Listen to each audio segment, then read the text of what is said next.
Je me souviens que vers l'âge de 6 ans, en primaire, il y avait certaines choses que je n'arrivais pas à faire. Au cours de gym, par exemple, la prof devait m'aider à m'habiller ou m'accompagner aux toilettes parce qu'au début, je n'arrivais pas à fermer les boutons de mes pantalons.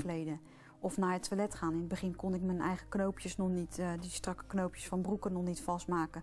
L'achat de chaussures était toujours compliqué parce que j'ai les pieds larges et que je n'entrais pas dans des ballerines, par exemple.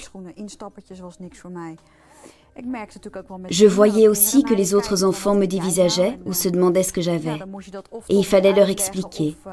Certains m'ennuyaient aussi parfois. Avant, j'arrivais encore à jouer aux billes, mais plus je grandissais, moins j'y parvenais car je ne pouvais plus me baisser. Il fallait donc adapter certains jeux et les cours de gym. Si on jouait au volleyball, comme je n'arrivais pas à sauter, je pouvais donner des coups de pied.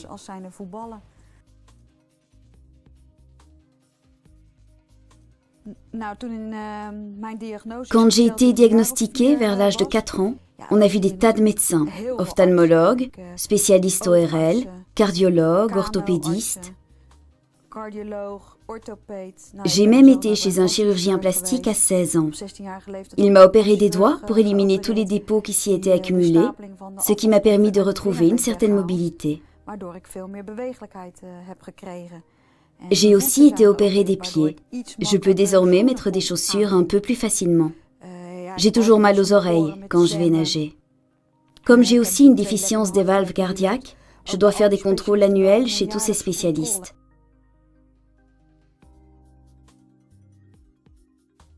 L'impact négatif de la maladie, j'y suis continuellement confrontée dans ma vie quotidienne.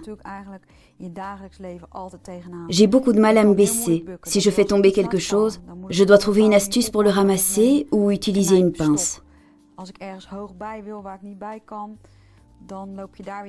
Accéder à un endroit surélevé me pose problème.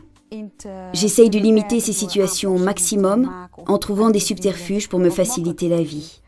Si je suis dans un magasin et que je fais tomber un billet, par exemple, j'ai le même problème. Alors je le laisse par terre. Peut-être pas un billet, mais une pièce, oui. Je ne la ramasse pas. Tout dépend de la façon dont on vit la maladie. Tous les jours ne sont pas pareils. Certains sont plus difficiles que d'autres. Mais j'essaye de rester positive en me disant que oui, j'ai un handicap, mais je suis aussi une femme. Je veux pouvoir travailler, sortir et porter de belles chaussures. Après, j'ai mal aux pieds, parce que ces chaussures ne sont pas faites pour des pieds comme les miens.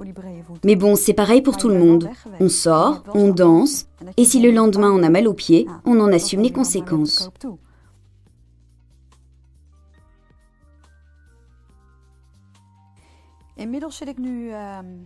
Cela fait maintenant une dizaine d'années que je suis sous traitement de remplacement enzymatique.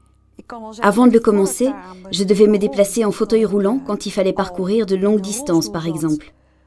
Je me suis promenée à travers tout le parc d'attractions Efteling en chaise roulante. J'ai reçu le médicament en février 2001 et l'été suivant, j'ai visité Appenheul, Milan, Efteling. J'ai récupéré tellement si rapidement que je pouvais marcher beaucoup plus longtemps.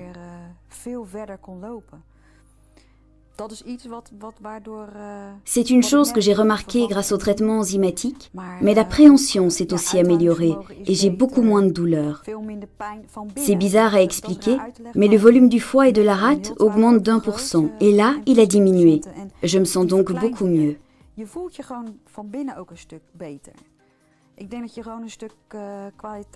Je pense que le traitement permet simplement de retrouver une qualité de vie.